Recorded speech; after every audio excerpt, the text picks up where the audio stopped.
La misère du monde.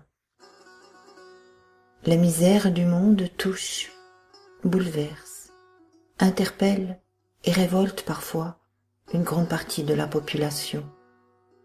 Des mouvements, des discussions sont organisées pour tenter de trouver une solution. Pourtant, malgré les efforts fournis, la misère du monde persiste. Pourquoi ? Pourquoi les efforts des hommes n'aboutissent-ils pas ?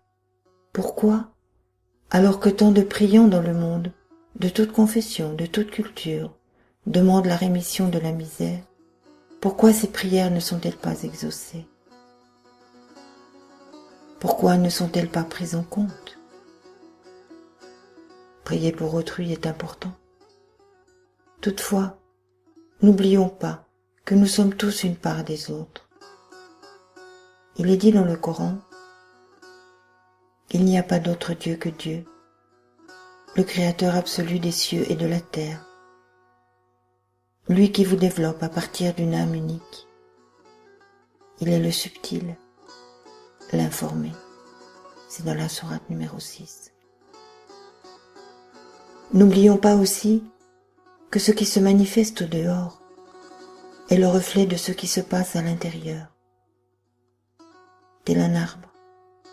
Si ses racines sont saines, il donnera des fruits sains. Si apparaissent des fruits malades, c'est les racines qu'il faut traiter, non les fruits.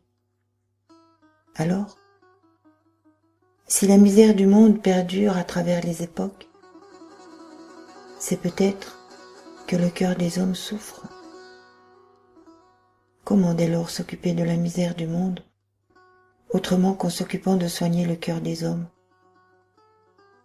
Peut-on laisser quiconque tenter de porter le fardeau d'autrui ? Peut-on imaginer traiter la maladie de quelqu'un sans nous occuper de notre propre maladie ?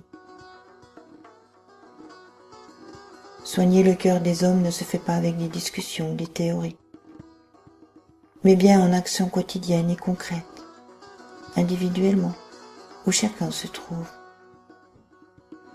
C'est ainsi qu'en soignant la parcelle d'âme qui nous est confiée, que l'ensemble retrouvera la santé, si Dieu le veut. Il est dit aussi dans le Coran, à la sourate 6, « Ne sois pas de ceux qui doutent. »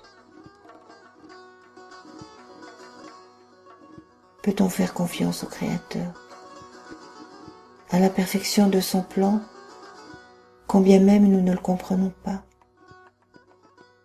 Pouvons-nous vivre le présent pour ce qu'il est, sans rester fixés sur le passé, confiants que si nous agissons le cœur pur et léger, les autres autour de nous en bénéficieront ?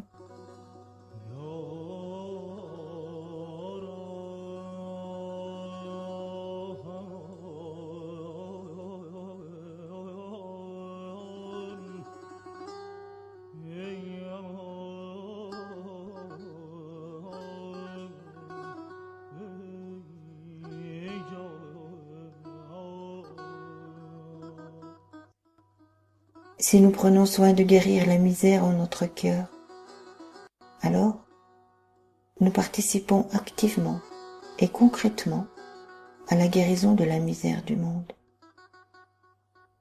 N'oublions pas que tant que nous sommes occupés à une tâche autre que celle qui nous est confiée, nous retardons son accomplissement, quand bien même nous aidons les autres.